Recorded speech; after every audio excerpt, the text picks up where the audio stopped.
Pessoal, e as eleições na Venezuela deram a lógica, né? É triste dizer isso, mas infelizmente a normalidade venezuelana há mais de uma década é a normalidade da eleição fraudulenta, da falta de direitos humanos, da falta de liberdade de qualquer tipo. Seja liberdade de empreender, seja liberdade de expressão, seja liberdade de imprensa. Se é liberdade, está dentro do território venezuelano, vai ser violada de qualquer maneira. Uma ditadura que está se alastrando há um tempão, junto a uns ditadores mais sanguinários, que mais afrontam qualquer tipo de elo entre a democracia, entre a liberdade e a população. Um dos ditadores que mais afrontam a Constituição venezuelana, rasga ela várias vezes, interfere em quase todos os poderes. Pelo jeito, vai continuar por mais 6 anos ceifando a vida e a liberdade de milhões de venezuelanos que estão presentes atualmente, né? Bom, do que estou falando? Ontem, né, aconteceu a eleição, se é que a gente pode chamar assim, na Venezuela. E é uma eleição marcada assim por vários desrespeitos à própria legislação eleitoral da Venezuela, tá? Não tô nem colocando, no Reino Unido isso seria um absurdo, na Noruega isso seria um absurdo. Não, tô nem dizendo isso. Na própria Venezuela, com o sistema do próprio ditador Nicolás Maduro, isso é um absurdo, o tanto de fraude que ele cometeu no processo eleitoral, né? Bom, vamos começar do começo, né?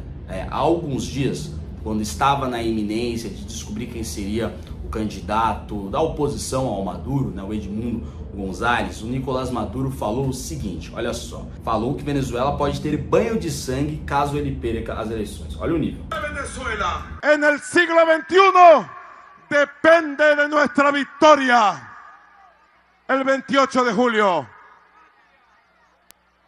Si no quieren que Venezuela caiga en un baño de sangre, en una guerra civil fratricida, producto de los fascistas, garanticemos el más grande éxito, la más grande victoria de la historia electoral de nuestro pueblo.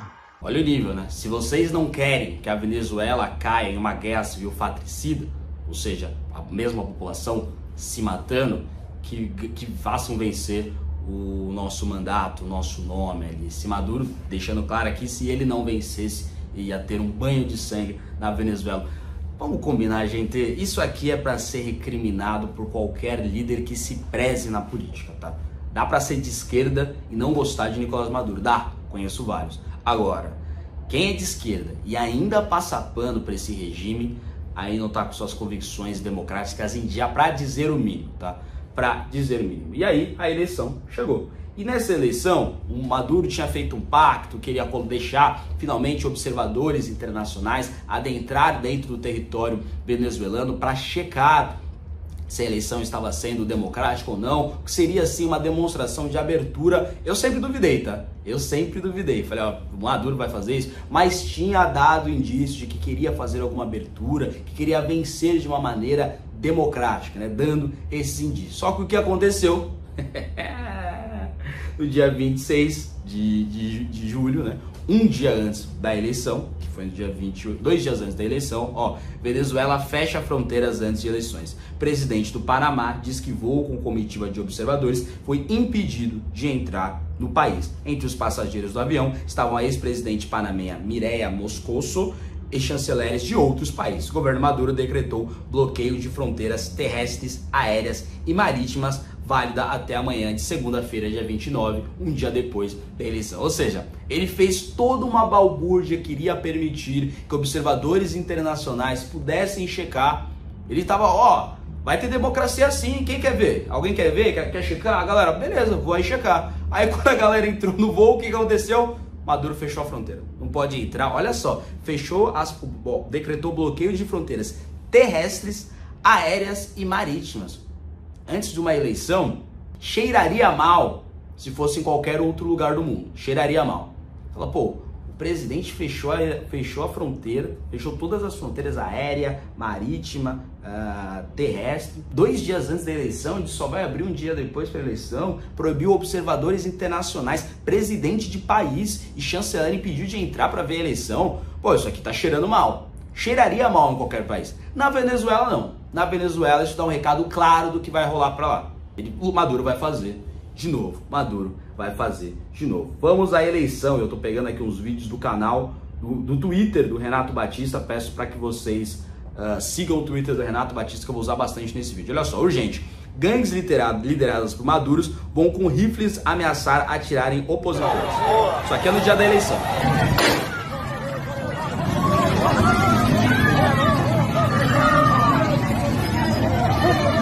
Até o momento, há 2 vítimas fatais. Isso é o que o socialismo oferece, é contra isso que lutamos. Olha o vídeo aí.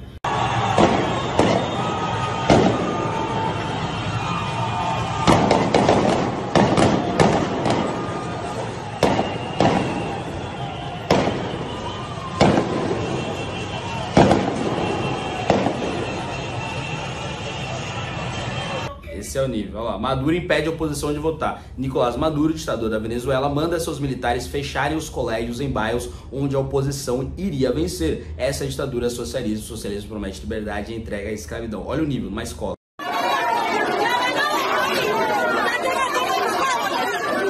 ¿Y qué? Nos van a disparar, nos van a matar, porque tienen armas, nos van a matar.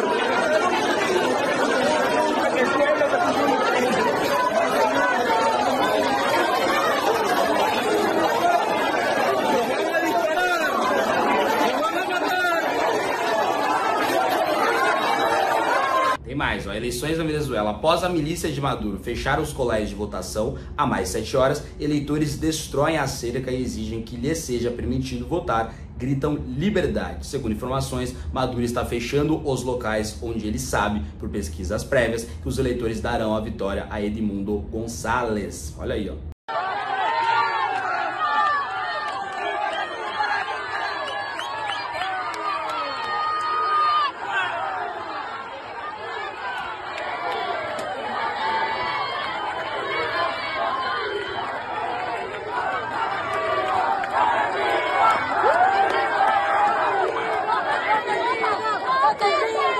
Via aqui, poucas horas da eleição, que o Nicolás Maduro estava assim, não estava meio que deixando a galera votar, que estava ameaçando quem iria votar, porque lá na Venezuela, assim como é no Brasil, nos Estados Unidos e vários outros locais, dá para você saber em qual bairro, qual região, qual cidade, qual estado, qual província, algum candidato é mais forte que o outro. Porque no Brasil a gente sabe, tem região que vota mais com alguns partidos, tem outras regiões que votam com outros partidos. Nos Estados Unidos a mesma coisa, na Venezuela a mesma coisa. Nas regiões onde tinham ali áreas eleitorais em que o Maduro provavelmente ia perder por conta de pesquisas prévias, ele estava impedindo a galera de votar, deixou uma escola fechada por mais 7 horas, colocando milícia armada nas suas botas ali com seus rifles, colocando ali o exército bolivariano para achacar, para atacar, para muitas vezes agredir. Teve mais de 2 vítimas fatais, pessoas morreram por conta disso, né? De uma eleição marcada pela tentativa até então de fraude, ou seja, observadores internacionais foram impedidos de entrar no território venezuelano. 70 líderes da oposição foram presos. O Edmundo González, que é o cara que foi para a urna contra o Maduro, era a 3ª, 4ª opção do partido que faz oposição ao Maduro. Todos os outros ele ou impediu de participar da eleição, ou prendeu, muitas vezes com tortura, e às vezes até com morte. 70 opositores presos por Nicolás Maduro. O Maduro aparecia nas cédulas eleitorais 13 vezes, com militares impedindo as pessoas de irem votar nas regiões em que o Maduro provavelmente iria perder. E mesmo assim, várias pesquisas, evidentemente não são pesquisas oficiais, mas várias pesquisas de boca de urna indicavam uma vitória assim esmagadora do Edmundo González. Saiu inclusive a foto de um sujeito que trabalha na área eleitoral da Venezuela, em que dá para ver atrás uma vitória esmagadora do Edmundo González. né? Mesmo com tudo isso, ainda assim os venezuelanos iam para frente, como você viu, enfrentavam os milicianos e os militares, a gangue, né, vamos colocar assim, os asseclas de Nicolás Maduro, para tentar levar a liberdade para a Venezuela. Mas, quando abre a urna, com 51% dos votos válidos, Nicolás Maduro é eleito presidente da Venezuela, que, gente, vamos combinar, denota uma fraude, assim, gigantesca, uma fraude gigantesca, assim, das maiores fraudes dos últimos 10, 15 anos que aconteceram nas eleições da América Latina, assim, até em níveis venezuelanos, em níveis bolivarianos, vamos colocar assim, o Maduro, podemos dizer que se passou, né? Se passou. Lamentável o que acontece com a Venezuela. Prendeu o opositor, impediu o observador internacional de entrar no país, impediu a população de votar, matou gente, prendeu, torturou. E ainda assim, as pesquisas de boca de urna indicavam que o candidato, que já era o quarto candidato mais forte do partido que faz oposição a Maduro, Edmundo González, estava ganhando. Ainda assim, tamanha a vontade dos venezuelanos de ter o seu país livre dessa ditadura sanguinária, mas ainda assim ele foi lá e fraudou a eleição, lamentável, né? É lamentável o que acontece com a população venezuelana, né? Mas mais lamentável, ou também lamentável, é quem cala contra isso, quem passa pano para esse tipo de coisa. Nós, defensores da liberdade, da verdadeira democracia, tá? Nessa democracia que ano eleitoral fica jornalistinha, fica artistinha da Globo, ai, democracia é democracia. Nós, liberais e conservadores, somos verdadeiros defensores da democracia. A gente sabe muito bem da separação dos poderes, de ter uma constituição forte, ter independência entre os poderes. Nós defendemos isso. Somos contra a ditadura de todas as formas, né? Mas quem está calado perante a ditadura de Nicolás Maduro? Eles, os que fingiam defender a democracia na eleição de 2022. Eu peguei aqui mais um tweet do Renato, ele colocava: países que parabenizam Maduro: Bolívia, China, Honduras, Irã, né, o país que joga gay de prédio, Cuba, Rússia e Nicarágua. Esses são os países que parabenizam Maduro. Dá para estar nesse grupo de países? Vamos lá. Países que contestaram o resultado: Estados Unidos, Argentina, Uruguai, Peru, Panamá, Guatemala, Reino Unido, Chile, Colômbia, Equador e Costa Rica. Ou seja, ditaduras estão pagando pau para a ditadura de Nicolás Maduro. Democracias estão contestando a eleição de Nicolás Maduro. Aí você me pergunta: Guto, e aquele país lá, né? Aquele país que no ano passado o Nicolás Maduro veio visitar com pompas, com gratificações, com saudação militar, veio visitar a pedido do presidente da República, em que, quando uma jornalista, tá, mulher, foi contestar o Maduro: e aquele calote que você deu no nosso país, você vai pagar? Um segurança do Maduro sentou a mão nela, bateu na jornalista. E esse país não vai falar nada sobre esse absurdo que está acontecendo? Esse país é o Brasil, né? Brasil de Luiz Inácio Lula da Silva, amigão de Lula, de emprestar dinheiro dele não, o nosso dinheiro, de emprestar dinheiro, não cobrar, tomar calote ainda. E esse país? Esse país soltou uma nota, depois de horas, soltou uma nota. Aí você vê se essa nota é algo que se preze ou não. Vamos lá, nota do Itamaraty. O governo brasileiro saúda o caráter pacífico da jornada eleitoral de ontem na Venezuela e acompanha com atenção o processo de apuração. Reafirma ainda o princípio fundamental da soberania popular a ser observada por meio da verificação imparcial dos resultados. Aguarda, neste contexto, a publicação pelo Conselho Nacional Eleitoral de dados desagregados por mesa de votação, passo indispensável para a transparência, credibilidade e legitimidade do resultado do pleito. É dureza, gente. É muito dureza, cara. É muito dureza. Para quem defende democracia de verdade, para quem tem um mínimo de compaixão e empatia pelos colegas venezuelanos, ou por qualquer pessoa do mundo que merece viver com liberdade, com democracia, podendo escolher os seus representantes, os seus políticos. Para quem defende o mundo livre, quando vê que o seu próprio país está saudando o caráter pacífico da jornada eleitoral na Venezuela, não dá para dizer que esse país não é condizente com ditadura. Não dá para dizer. Não dá para dizer, portanto, que o governo brasileiro, a partir de agora, ao menos, né? Outrora também, mas a partir de agora, tem sangue nas mãos. O governo Lula tem sangue nas mãos. Podia ter ficado do lado dos países, podia ter ficado do lado dos Estados Unidos, do Reino Unido, do Chile, da Colômbia, do Peru. Podia ter ficado do lado das democracias, não é mesmo? Mas preferiu ficar do lado de China, Cuba, Rússia, Nicarágua, Irã. Esse é o nível. E daqui 2 anos, ou daqui a pouquinho, vai aparecer no horário eleitoral dizendo que defende democracia, que defende direitos humanos. Não dá, não dá, não dá. É uma vergonha. É uma vergonha. Vamos lembrar que o Lula já tinha dado algumas declarações sobre Venezuela lá atrás. Vamos lá, aqui, ó. A Venezuela, ela tem mais eleições do que o Brasil. A Venezuela, desde que o Chávez tomou posse... Mas eleições não garantem democracias, né, presidente? Deixa eu lhe falar uma coisa. O conceito de democracia é relativo para você e para mim. O conceito de democracia é relativo para você e para mim. Lula. Eu gosto de democracia porque é a democracia que me fez chegar a presidenta da República pela 3ª vez. Vai ter eleições esse ano na Venezuela. O comentário do jornalista aqui, não sei o nome, peço perdão, é perfeito. Vai ter eleição na Venezuela? Teve eleição. Eleição não garante democracia. Eleição sem observador internacional, sem todos os candidatos podendo disputar. Eleição sem liberdade de imprensa para poder checar, para poder aferir, não é uma eleição democrática. Teve eleição? Teve eleição. Foi democrático? Não. Simples. Tem mais eleição na Venezuela do que no Brasil. Ah, Lula, toma vergonha nessa tua cara, cara. Toma vergonha nessa tua cara. Mandar uma equipe lá para saber se ela vai ser legítima ou não. Boa. E aí a eleição da democracia relativa de Nicolás Maduro teve mais, né? Quando ele tava andando aqui, ó, com o nosso Madurão, olha lá, ó.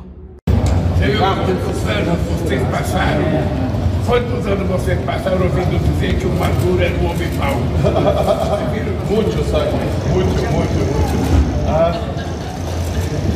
Aqui já, presidente, aqui. Uma foto aqui. Eu saludo aí, presidente aí. Cumprimento. Amigão, quantos anos vocês passaram ouvindo que Maduro era um homem mau? Aí Maduro dá aquele sorrisão, lá dá aquele sorrisão, e minutos depois, um segurança do Nicolás Maduro sentou a mão na cara de uma jornalista brasileira, em pleno território brasileiro, na presença do presidente da República do Brasil, né? E ele não falou nada. Maduro é um homem mau. E teve quem passe pano também, né? O movimento dos sem terras, a galera do arroz orgânico, do arroz do amor, aqui, ó. Nicolás Maduro reeleito presidente da Venezuela. Vitória do povo venezuelano e da América Latina. O Maduro lá, ó, todo bonitão, sorridente. Esse é o nível desse pessoal, tá? Não se deixa enganar. Esse papinho de arroz orgânico, amor pra cá, amor pra lá. Quando o caldo entorna, é Nicolás Maduro que eles defendem. Meus amigos, triste país é o Brasil, que entre as democracias e a ditadura, durante o governo Lula, sempre pende para o lado das ditaduras. Sempre pende para o lado dos grupos terroristas. Lamentável o que aconteceu na Venezuela, e mais lamentável ainda é a atuação da chancelaria brasileira, do nosso Ministério das Relações Exteriores, do nosso Itamaraty e da nossa, evidentemente, presidência da República, que resolveu saudar, sim, o caráter pacífico da eleição venezuelana. Eleição marcada por fraude, né? Por violência, por gente morta. Saúda o caráter pacífico. Lembrem disso. Lembrem disso quando eles aparecerem daqui a pouquinho dizendo que defendem a democracia. Lembrem disso. Tá? E a Venezuela vai continuar mais 6 anos, no mínimo, sendo governada por esse facínora do Nicolás Maduro, levando para a Venezuela a ditadura, a fome, a pobreza, a desigualdade, né? A falta de liberdade de imprensa, a falta de liberdade de expressão, um judiciário que não tem independência nenhuma, poderes que não têm independência entre si, tudo comandado por Nicolás Maduro, judiciário, legislativo, executivo, tudo comandado por Nicolás Maduro, o narco-estado da ditadura venezuelana. Lamentável, lamentável, previsível, claro, mas lamentável, dá tristeza. Você vê os depoimentos de venezuelanos, dentro ou fora da Venezuela, é lamentável, lamentável. Seria bom ter um presidente liberal, seria bom ter um presidente conservador, mas infelizmente não é o caso, nem da Venezuela, nem do nosso Brasil. Galera, forte abraço, destacar para vocês ficarem até o final desse vídeo, um pouco mais de 20 minutos, que meu Instagram foi mais uma vez hackeado, voltou na segunda-feira, fiquei então uns 2, 3, acho que 4 dias até sem postar nada, mas não é porque eu desisti, não, nada disso, fui hackeado, mas nós voltamos, mais uma vez, tentaram nos pegar mais uma vez, e mais uma vez, não só não acharam nada, como não tinha nada, e nossas redes já voltaram, né? Meta! Galera do Instagram, vamos ser mais ligeiro aí, tá? Vamos ser mais ligeiro. Forte abraço, continuem contando comigo. Essa semana acaba o recesso, a gente volta para a Assembleia, né? Não é porque a gente está de recesso que a gente não está trabalhando, você sabe muito bem, quem acompanha aí, fazendo agenda, rodando o Brasil e São Paulo. É isso, forte abraço, galera. O mal venceu na Venezuela, o mal venceu na Venezuela. E também triste é o silêncio de um governo perante a vitória de uma ditadura socialista. Lamentável, né? O governo Lula, a partir de agora, já tinha outrora, mas a partir de agora tem sangue nas mãos, sim. Forte abraço.